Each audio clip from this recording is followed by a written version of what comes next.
Hello बच्चों, कैसे हैं आप लोग। जैसे कि आप लोग वीडियोस देख रहे हैं और वीडियोस देख के जो रिव्यूज़ आ रहे हैं मेरे पास में, जो कमेंट्स आ रहे हैं, तो वो मोस्टली अच्छे ही आ रहे हैं। आप लोग सबको फ़ायदा हो रहा है मेरे पढ़ाने से, तो मुझे इस चीज़ की खुशी है। मैं आप सबको थैंक्स बोलती हूँ। देन हम लोग यदि बात करेंगे, कुछ बच्चों के डाउट है कि मैम 12th का सिलेबस चेंज होगा क्या, मैम 11th का सिलेबस क्या होगा। तो मैं वो डाउट आपका क्लियर कर देती हूँ कि जो मैं ह्यूमन फिजियोलॉजी पढ़ा रही हूँ, मानव कार्य की पढ़ा रही हूँ, तो ये आपके जो आने वाला 11th का सिलेबस है तो उसमें भी एनसीईआरटी की बुक्स में मिलने वाला है आपको। और जो 12th की अभी रिसेंटली में जो बुक्स चल रही है तो वो सिलेबस आपका चेंज नहीं होगा। तो आपको ह्यूमन फिजियोलॉजी है वो 11th क्लास वालों को भी पढ़नी पड़ेगी और 12th क्लास वालों को भी पढ़नी पड़ेगी। तो अभी जिन्होंने 10th के एग्ज़ाम के बाद में 11th में बायो लेनी है तो आप उनको भी ये वीडियो मेरा शेयर कर सकते हैं, सब्सक्राइब करवा सकते हैं। एंड देन जो 12th वाले हैं तो 12th वालों का डाउट क्लियर कर लीजिए कि किसी भी टाइप से सिलेबस चेंज नहीं होगा, आपका ये सिलेबस यही रहने वाला है जो अभी चल रहा है। तो ह्यूमन फिजियोलॉजी में हम लोगों ने इंटेग्यूमेंट्री सिस्टम पढ़ लिया, जो अध्यावरणी तंत्र था। हम लोग रेस्पिरेटरी सिस्टम पढ़ चुके, जो श्वसन तंत्र है। आज जो हम टॉपिक की बात करने वाले हैं वो है ह्यूमन स्केलेटन सिस्टम।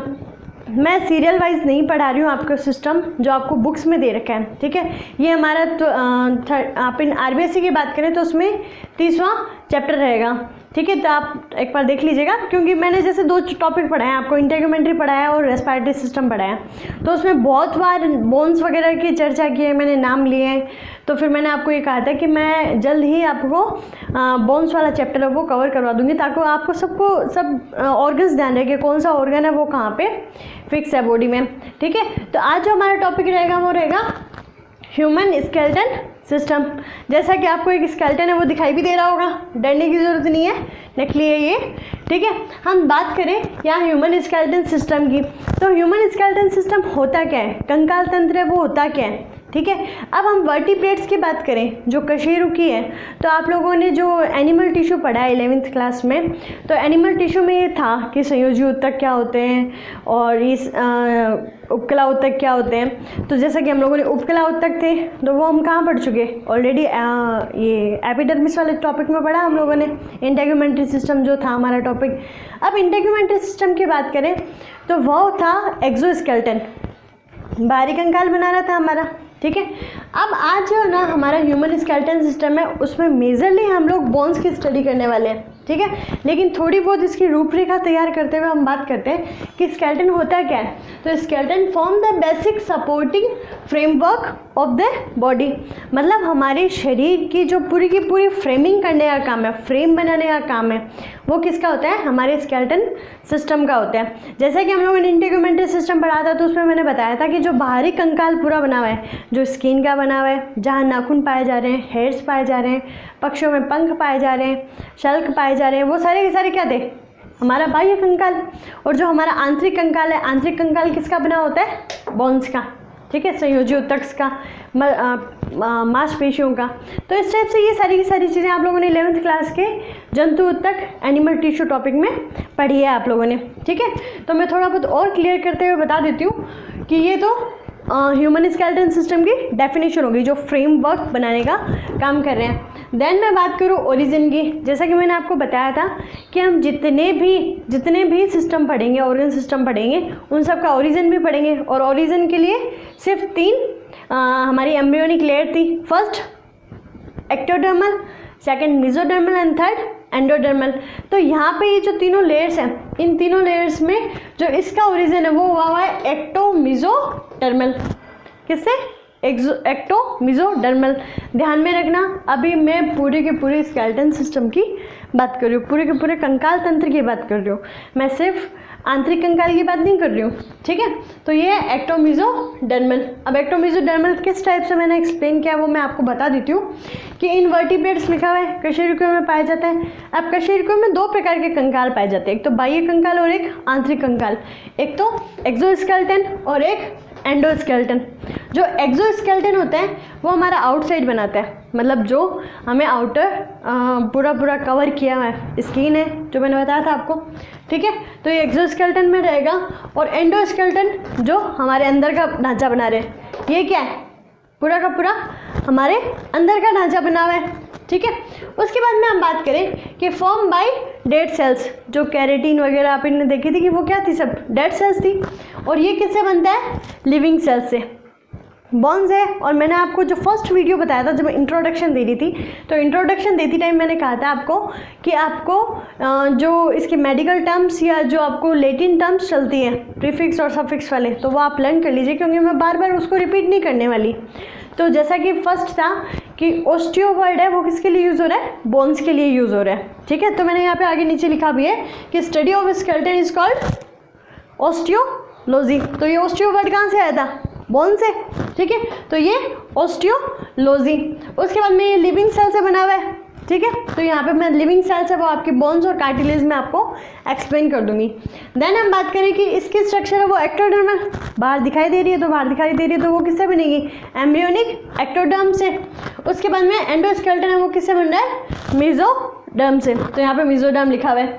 देन हम बात करें कि इसमें क्या क्या पाए जा रहे हैं, तो जो भी डेरिवेटिव्स थे, हमारा बाह्य पूरा का पूरा कंकाल बन रहा था, उसमें डेरिवेटिव्स थे। तो डेरिवेटिव्स में हम बात करें, डर्मिस और एपिडर्मिस पाई जा रही थी, चर्म और अधिचर्म। उसके बाद में scales of fishes and reptiles है वो सरीसृप है, और ये फिशेज मछलियाँ आई तो उनके ऊपर जो पाए जाने वाले शल्क है वो क्या है, बाह्य कंकाल बना रहे हैं। उसके बाद में फेदर्स इन बर्ड्स के अंदर पाए जाने वाले पंख थे, तो वो भी क्या बना रहे थे, हमारा एक्सोस्केलेटन। देन हम बात करें हेयर्स और नेल्स है वो मैमल्स में, और उसके बावजूद हॉर्न्स जो सींग वगैरह होते हैं, सींग, कुबड़, ये सारी चीज़ें किस में आएगी, एक्सोस्केलेटन में। अब हम वर्टिब्रेट्स की जहाँ बात करें तो वर्टिब्रेट्स में सिर्फ एक ही फाइलम है जिसमें एक्सोस्केलेटन है वो नहीं पाया जाता, और वो है एम्फीबिया। मेंढक वगैरह होते हैं उनमें एक्सोस्केलेटन नहीं पाया जाता, मतलब इस टाइप से कोई भी चीज़ें हैं वो नहीं पाई जा रही। देन हम बात करें यहाँ पे एंडोस्केलेटन, तो एंडोस्केलेटन है वो किसका बना हुआ होता है, तो एंडोस्केलेटन बना होगा बोन्स और कार्टिलेज का, जिनको आगे लिखा हुआ है कनेक्टिव टिश्यू, संयोजी उत्तक। बोन्स और कार्टिलेज की बात करें तो बोन्स क्या है, अस्थियाँ, हड्डियाँ, और कार्टिलेज क्या है, उपास्थि, लिखा हुआ है अस्थि और उपास्थियों का बना हुआ एंडोस्केलेटन, अंतःकंकाल पाया जाता है। ठीक है, अब उसके बाद में मैं बात करूं कि ठीक है ये बाहरी कंकाल हो गया और ये आंतरिक कंकाल हो गया। अब इन दोनों कंकाल को आपस में जोड़ने का काम कौन कर रहा है, इन दोनों को जोड़ने के लिए संयोजी उत्तक पाए जाएंगे, तो वो संयोजी उत्तक होंगे, वो क्या होंगे, मसल्स, मांसपेशियाँ। और मांसपेशियाँ टोटल कितनी होती है, 639। ठीक है, मांसपेशियाँ टोटल पाई जाती है। उसके बाद में हम बात करें, ये जो टेंडन लिखा हुआ दिख रहा है आपको, ठीक है, तो टेंडन्स क्या होते हैं, जो हड्डियों को और मांसपेशियों को आपस में जोड़ते हैं। ठीक है, मांसपेशियों के हम लोग 3 टाइप के प्रकार पढ़ेंगे, जिसमें जो लाइनियर मसल्स होती है, रेखीय पेशियाँ होती है, वो हड्डियों से जुड़ी हुई होती है। ठीक है, तो वो टेंडन्स। एंड देन हम बात करें लिगामेंट क्या होते हैं, तो एक हड्डी को दूसरी हड्डी से जोड़े रखने का काम, जो पूरा का पूरा सांचा बन रहा है, इस सांचे को बनाए रखने का काम किसका होता है, लिगामेंट्स का। तो इन दोनों का है कि आपको 1-1 नंबर का क्वेश्चन मिल जाएगा। और उसके बाद में ये जो एंडोस्केलेटन है वो बना हुआ किससे होता है, बोन्स और कार्टिलेज से। ठीक है, तो इस टाइप से आपको यहाँ क्वेश्चंस पुटअप किए जाएंगे। एंड देन हम बात करें जो बोन्स होती है वो होती कितनी है शरीर में, तो बच्चों में कितनी पाई जाती है, 300 के अप्रोक्स। ठीक है, 303 मैंने लिखा है, 300 से ऊपर भी, 300 से कम भी बोलते हैं, 273, मतलब अलग अलग बुक्स में अलग अलग लिखा हुआ होता है, लेकिन अप्रोक्स हम 300 मान सकते हैं। ठीक है, और जो एडल्ट की बात करूँ तो एडल्ट में बोन कितनी होगी, 206। और आज मैं आपको गारंटी देती हूँ कि आपको 206 हड्डियों के नाम याद हो चाहे नहीं हो, लेकिन 206 हड्डियाँ कहाँ कहाँ अरेंज है ये मैं आपको याद करवा दूंगी इस वीडियो में। ठीक है, तो नेक्स्ट हम अभी पहले बात करते हैं कि बोन्स और कार्टिलेज में। बोन्स को अस्थियाँ बोलते हैं और कार्टिलेज को उपास्थियाँ बोलते हैं। बोन्स हमें पता है कैसी होती है, दृढ़ होती है, हार्ड होती है। ठीक है, तो हार्ड इनइलास्टिक मतलब अप्रत्यास्थ तथा रिजिड टिश्यूज़ की बनी होगी। इधर हम कार्टिलेज की बात करें तो कार्टिलेज कैसी रहेगी, सॉफ्ट रहेगी, इलास्टिक रहेगी और फ्लेक्सिबल, मतलब कोमल भी है और लचीली भी है। उसके बाद में हम बात करें कि जो बोन्स है, बोन्स में ब्लड की सप्लाई होती है, मतलब आरबीसीज वगैरह पाई जाती है, तो ब्लड की सप्लाई हो रही है। यहाँ पे किसी भी प्रकार की ब्लड सप्लाई नहीं पाई जाती। तो यहाँ पे दो अंतर कंप्लीट हो गए। देन हम बात करें कि ये जो बोन्स है वो किसकी बनी होती है, तो बोन्स ओस्टियोब्लास्ट की बनी हुई होती है। ओस्टियोब्लास्ट है वो दो चीज़ों से मिलकर बनेगा, एक तो ओस्टियोसाइट, मैंने कहा ओस्टियो वर्ड किसके लिए यूज़ कर रहे हैं हम लोग, बोन्स के लिए, तो ओस्टियोसाइट्स प्लस मैट्रिक्स से, ठीक है। एंड देन जो इधर बनी हुई है वो क्या है, कॉन्ड्रियोब्लास्ट और मैट्रिक्स से, ठीक है। तो ये दोनों नाम, ये कॉन्ड्रियो वर्ड है वो कार्टिलेज के लिए यूज़ हो रहा है, और ये जो ओस्टियो वर्ड है वो किसके लिए यूज़ हो रहा है, बोन्स के लिए। तो आप थोड़ा सा ध्यान में रखना, नाम इनके हिंदी में भी इनके नाम यही मिलेंगे आपको बुक्स में, और इफ़ यदि हिंदी में कुछ और नाम मिल जाए इनके लिखे हुए आपको तो वो बहुत ज़्यादा टिपिकल होंगे, तो आप यही याद कर लीजिए ताकि आपको थोड़ा ईजी रहे, क्योंकि सारे के सारे वर्ड्स है वो आपस में इनसे रिलेटेड ही आएंगे। जैसे मैं ओस्टियो वर्ड यूज़ कर रही हूँ, ओस्टियोब्लास्ट, फिर ओस्टियोसाइट, ओस्टियोलॉजी, तो ये वर्ड क्या आपस में सिमिलर है। देन हम बात करें कि बोन्स के ना जो बाहर झिल्ली पाई जाती है जो उसको कवर करेगी, तो कवर करने के लिए मैंने कहा था कि चारों तरफ से जो कवर की हुई संरचना होती है उसको पेरी वर्ड यूज़ करते हैं। उसके लिए क्या यूज़ करते हैं, पेरी, क्या, पेरी ओस्टियम, दृढ़ कवर जो बन रहा है, और इस साइड क्या होगा, पेरिकॉन्ड्रियम, कॉन्ड्रियम वर्ड यूज़ हो गया वापस।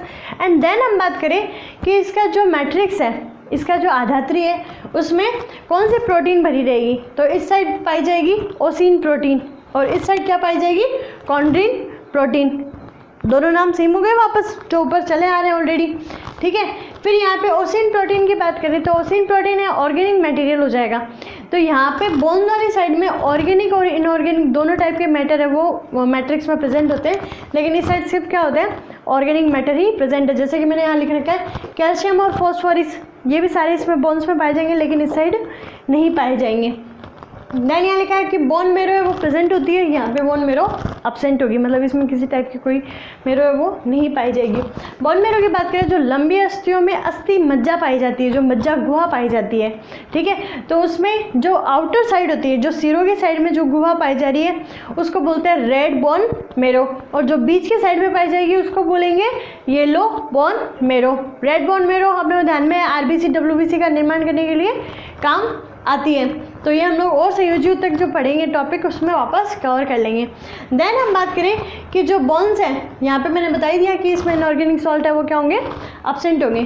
तो ये तो इनमें मेजर डिफरेंस हो गए, ठीक है। मैंने ज़्यादा कवर नहीं करते हुए यहाँ पे सिर्फ जो आपको क्वेश्चंस पुटअप जहाँ होते हैं वहाँ वो मैंने आपको एक्सप्लेन किया। देन हम बात करें कि बोन्स है, बोन्स के फॉर्मेशन को क्या बोलते हैं, ओसिफिकेशन भी बोलते हैं, और यहाँ पे ओस्टियोजेनेसिस भी कहते हैं। तो आप ये ओस्टियोजेनेसिस, ओस्टियो वर्ड याद कर रहे हैं, जेनेसिस का मतलब क्या होता है, किसी चीज़ का निर्माण करना, तो आप ये ओस्टियोजेनेसिस को ध्यान में रख सकते हैं। अब यहाँ पे ये जो बोन्स है वो 3 टाइप से फॉर्मेट हो रही है। कितने टाइप से फॉर्मेट हो रही है, 3 टाइप से इनका निर्माण हो रहा है। सबसे पहला है मेम्ब्रेन बोन, ठीक है। तो मेम्ब्रेन बोन क्या होगी, मेम्ब्रेन को झिल्ली बोलते हैं, और झिल्लियों युक्त जो ऊपर बोन कवर कर रही है, ठीक है। तो स्कल है, ठीक है। हम लोग स्कल की जब स्ट्रक्चर पढ़ेंगे तो जो खोपड़ी की स्ट्रक्चर है तो इसके लिए स्ट्रक्चर में मेम्ब्रेन्स पाई जाएगी, ठीक है। तो इस टाइप से मेम्ब्रेन इस बोन के स्ट्रक्चर्स रहेगी। Flat bone of skull, skull मतलब खोपड़ी हो गया।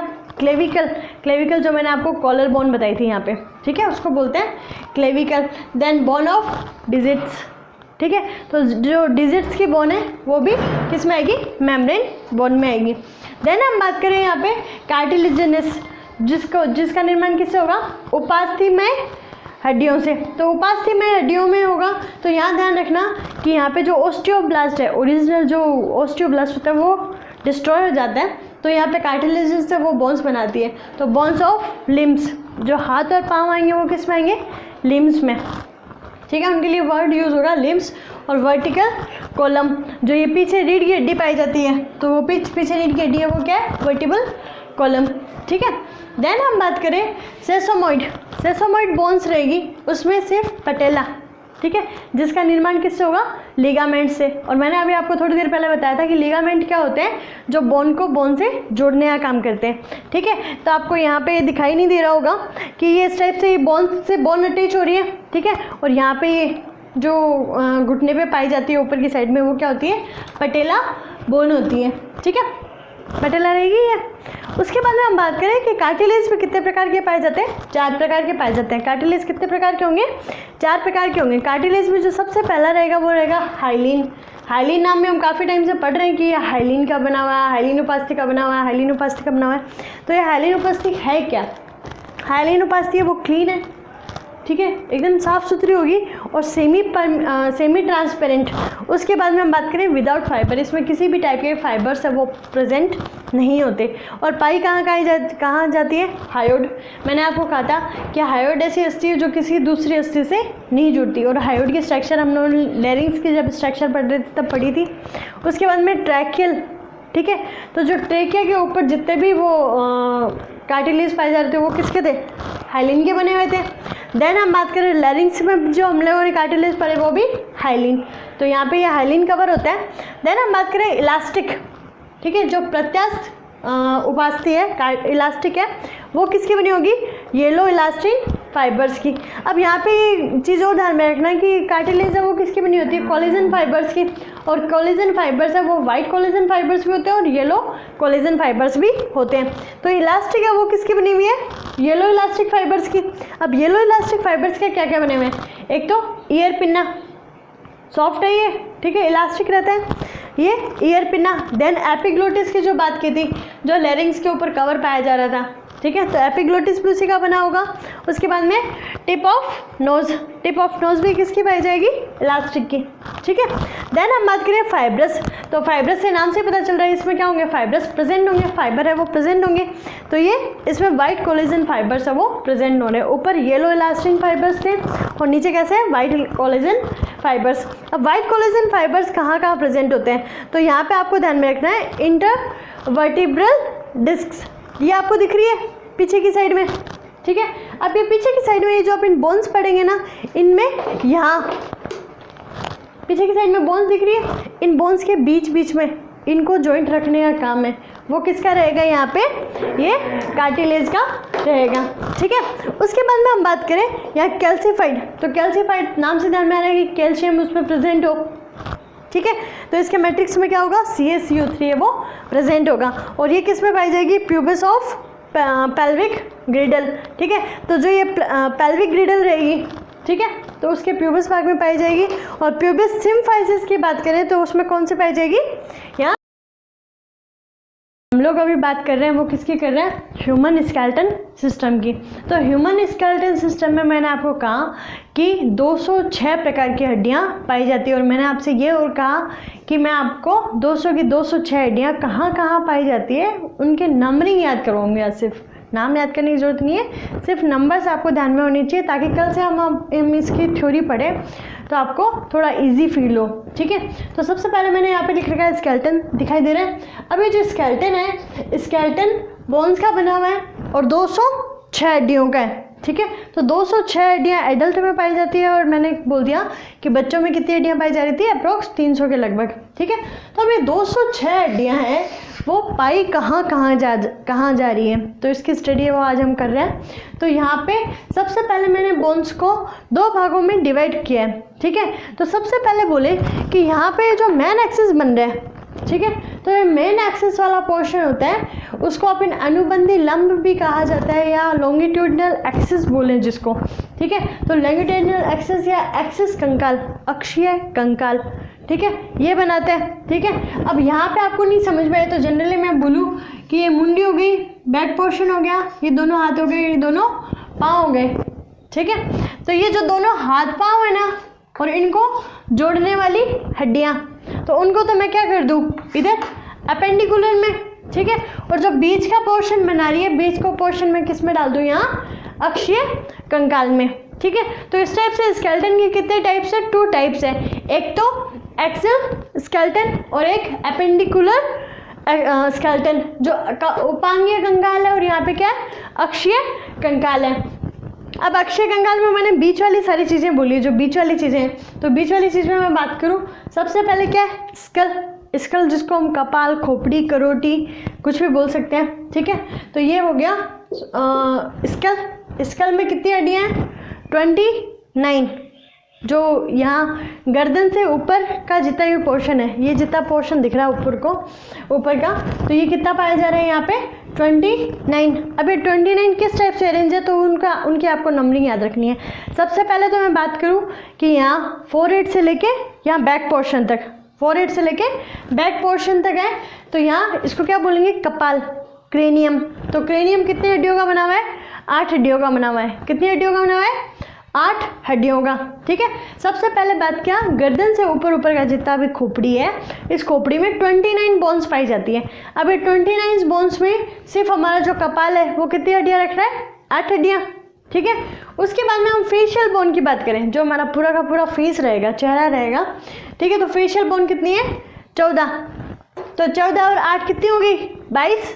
ठीक है, उसके बाद में हम बात करें यहाँ ईयर ऑसिकल्स। तो ईयर ऑसिकल्स है, हमें ध्यान है जो कर्ण की अस्थियाँ हैं दोनों कानों की, तो 3 इधर पाई जाती है, 3 इधर पाई जाती है, तो यहाँ कितनी होगी, 6। वहाँ में हमने काउंटिंग किया 22 और यहाँ पे 6, तो कितनी होगी, 28 होगी। अब 28 के बाद में एक हायोइड बोन की जो अस्थि है वो क्या है, 1। ठीक है, तो ध्यान में रखना, हायोइड बोन है कितनी, 1। उसके बाद में ईयर ऑसिकल्स कितने हैं, 6। फेशियल बोन्स है 14 और क्रेनियम है 8, और इनकी काउंटिंग है वो कितनी हो रही है, 29। ठीक है, तो यहाँ सॉरी मैं आपको बताना भूल गई कि अक्षीय कंकाल है वो कितने हड्डियों का बना हुआ है, 80 का, और जो अपेंडिकुलर है वो कितना है, 126 का। तो यहाँ पे जो 126 और 80 है, अब इनकी काउंटिंग हम लोग देख रहे हैं। उसमें सबसे पहले आप इन स्कल की देख चुके हैं 29 की, और किस टाइप से अरेंज है, तो सिर्फ नंबरिंग और इनके मेजर नाम याद करने हैं आज तो आपको। ठीक है, देन हम बात करें वर्टिबल कॉलम। ठीक है, तो वर्टिबल कॉलम क्या होगी, ये जो गर्दन से लेके और यहाँ हिप्स तक जो पूरी की पूरी बैकबोन है हमारी, तो इस बैकबोन को क्या बोलते हैं, मेरुदंड। और ये कितने हैं, 26। एम्ब्रियो वाला टाइम 33 रहेगी ये, फिर कितनी हो जाएगी, 26।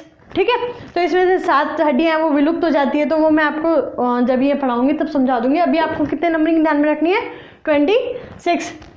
देन हम रिब्स की बात करें, ठीक है, जो फेफड़ों को कवर किए हुए पाई जा रही थी, ये है जो स्ट्रक्चर जो बैकबोन से जॉइंट होकर आ रही है और आगे स्टर्नम से आगे जुड़ रही है, दिखाई दे रही है आपको सबको।